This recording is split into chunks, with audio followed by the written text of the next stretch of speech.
In a small town in Indiana, a boy named Henryville was born into a modest family.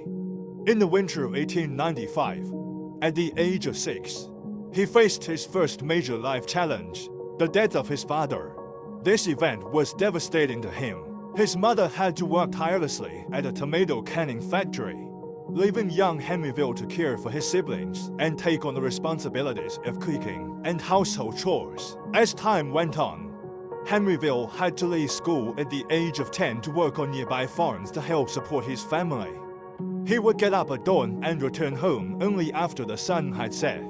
His childhood almost entirely consumed by labor and responsibility. By the age of 12, he had become a diligent farm worker, but feelings of discontent and anger started to stay within him.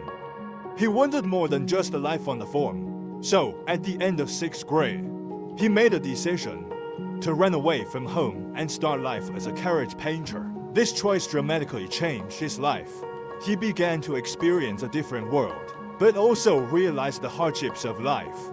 At 16, he made a bold decision to join the US Army by falsifying his age. In the Army, he learned a discipline and responsibility, but was honorably discharged after just 1 year. Post-discharge, he started working as a railroad laborer. Life beside the tracks was tough and lonely, but he never gave up. During this time, he used his evenings to study law at a nearby college, hoping to change his fate. But fate seemed to always play tricks on him, and the fight ended his dream of a legal career.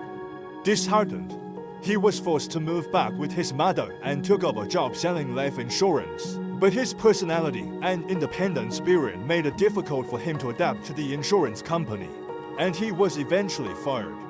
This failure did not deter him. Instead, it ignited his entrepreneurial potential. He began operating a ferry boat company, achieving success for a while, but then failing in his attempt to transition. The resilient Henryville refused to give in.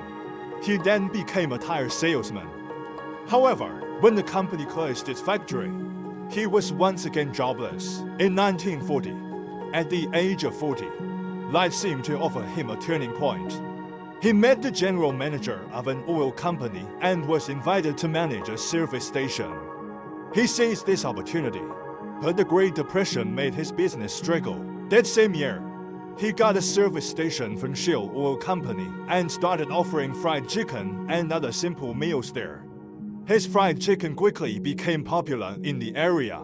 However, life dealt him another heavy blow. A dispute with a competitor led to a fatal shooting incident, resulting in the death of an employee. A few years later, his motel and restaurant burned down. Despite so many setbacks and failures, Henryville never gave up. After World War II, he began trying to sell his recipe to other restaurants. Despite 1,009 rejections, he finally succeeded in 1952. However, a new highway reduced the customer flow to his restaurant, forcing him to sell it. Facing financial difficulties, he decided to promote his fried chicken concept nationwide. He traveled across the United States and finally opened a new restaurant and company headquarters in 1959. At 75, when most people choose to retire, Henryville's business was just beginning. His franchising model achieved tremendous success. KFC became one of the first global fast food chains. His story became a legend, and by the time he passed away in 90, there were nearly 6,000 KFC outlets worldwide. Henryville's story tells us that no matter how many times you face rejection and setbacks, success will come with dedication and relentless effort.